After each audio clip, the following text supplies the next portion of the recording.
You're listening to the IBJ Media Podcast Network. This is Inside Indiana Business Radio on demand for Wednesday, August 20th, 2025. I'm Gary Dick.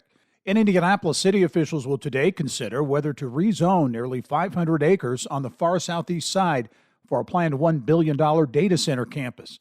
IBJ first reported on plans for the data center in March, amid significant pushback from residents in Franklin Township.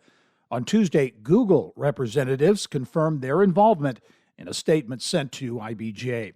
Two Indiana farmer-owned agriculture cooperatives announced Tuesday they are exploring the possibility of a merger. Huntington-based Superior Ag and Seymour-based Premier Company said the move has been approved by their respective boards of directors. The J. Cruz Education Center in Auburn has received a $250,000 gift to support a program that its executive director describes as a children's museum for career exploration. The gift from the Deco Foundation in Kendallville is going toward the development of Career Quest, an interactive attraction designed to give students an opportunity to learn about careers in a wide variety of fields. Executive Director Matthew Toth is a former high school principal. I don't think we did a good enough job of that in the schools, getting kids out of the four walls of the building.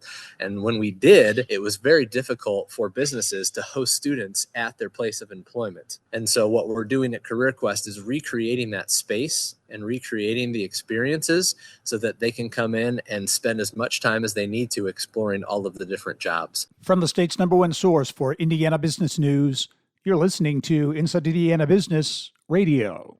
East Central Indiana is on the move, and the next big conversation is happening in Muncie. Join us for Innovate East Central Indiana at Ball State University, September 17th. A powerful afternoon of ideas, innovation, and insight, part of the Innovate Indiana series, presented by Indiana University and Old National Bank. We're talking talent, technology, and transformation, and what's next for the region. RSVP now at ibj.com/innovate.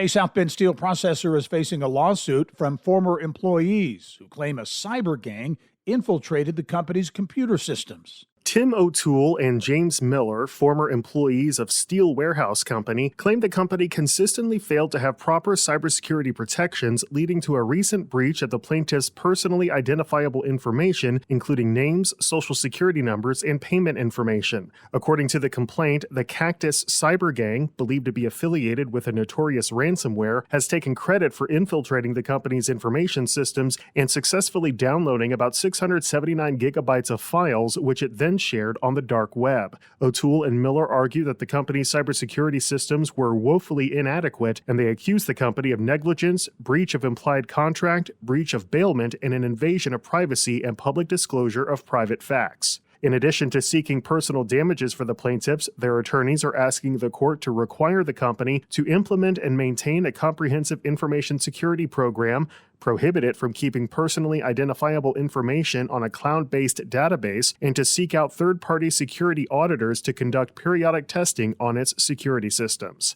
Alex Brown, Inside Indiana Business Radio. Look for new details to emerge tonight on Nippon Steel's plans for the massive Gary Works steel mill in northwest Indiana, following its acquisition of U.S. Steel. Nippon Steel North America's CEO Hiroshi Ono will speak tonight at the Japan America Society of Indiana's annual gala in Indianapolis.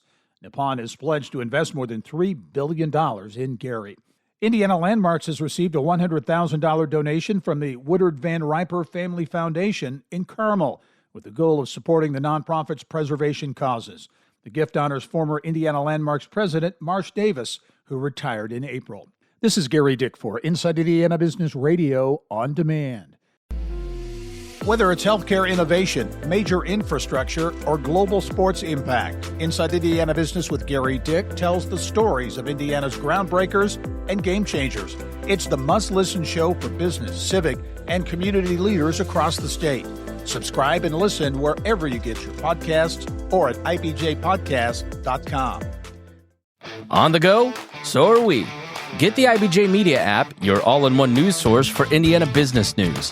Get breaking news alerts, read every story from IBJ, Inside Indiana Business, and the Indiana Lawyer, and listen to your favorite podcasts all in one place. Big news, small screen. Search IBJ Media and download the app today.